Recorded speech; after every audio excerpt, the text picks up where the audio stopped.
Welcome everyone and welcome to baseball, which is back in the Queen City as of tonight. And while we aren't able to partake in some of our favorite opening day traditions, fans are still out at the banks and they're ready to cheer on the Reds. Thanks so much for joining us. I'm Tanya O'Rourke. Craig will join us in just a moment.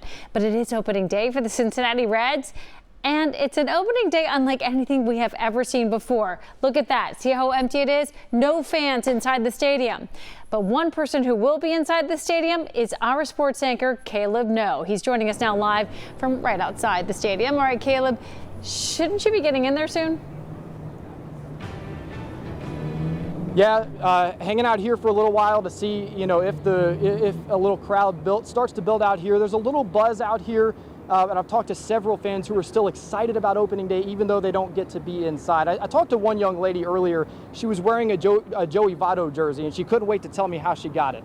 She said that she was inside the stadium for a game one time, and Joey Votto was getting up to bat, and she told her husband, she said, if Joey Votto hits a home run today, you have to buy me a Joey Votto jersey. And she said before he even had a chance to respond to her, crack, the bat against the ball and a home run. And she said, believe it or not, her husband lived up to it, even though he didn't have a chance to even respond. That's a good husband right there. Look, a lot of unknowns this season, and one thing is, what will it be like to have no fans at a game? We've talked about it, we've run stories on it, but we really won't get a true feel for what it'll be like to not have fans at a game until the Reds get into a close game this season, 8th or 9th inning, when the crowd would normally be a factor. But we will have crowd noise. It'll be fake crowd noise, though, this season. And speaking of Joey Votto, the jersey that the young lady I was speaking of was wearing, Joey Votto is not a big fan of that fake crowd noise.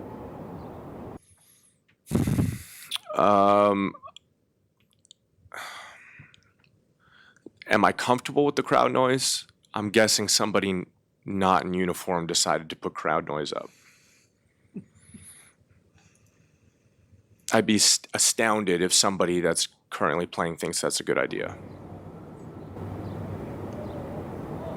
Okay, noted. Joey Votto does not like the fake crowd noise. I got to say, being in the stadium at times, it almost sounds like a low static after a little while, but it's just another thing we're going to have to get used to, with all the unknowns in this season. But we did find out yesterday the Reds are submitting a plan to Major League Baseball in hopes of having fans back in the stadium in a very limited capacity as early as a few weeks from now. We'll have to wait and see. First pitch at 6:10 tonight between the Reds and the Tigers. Hey, let us recap it for you tonight at 11. Again, no fans in the stadium, but we will be there. We look forward to bringing you all the coverage after the game tonight at 11.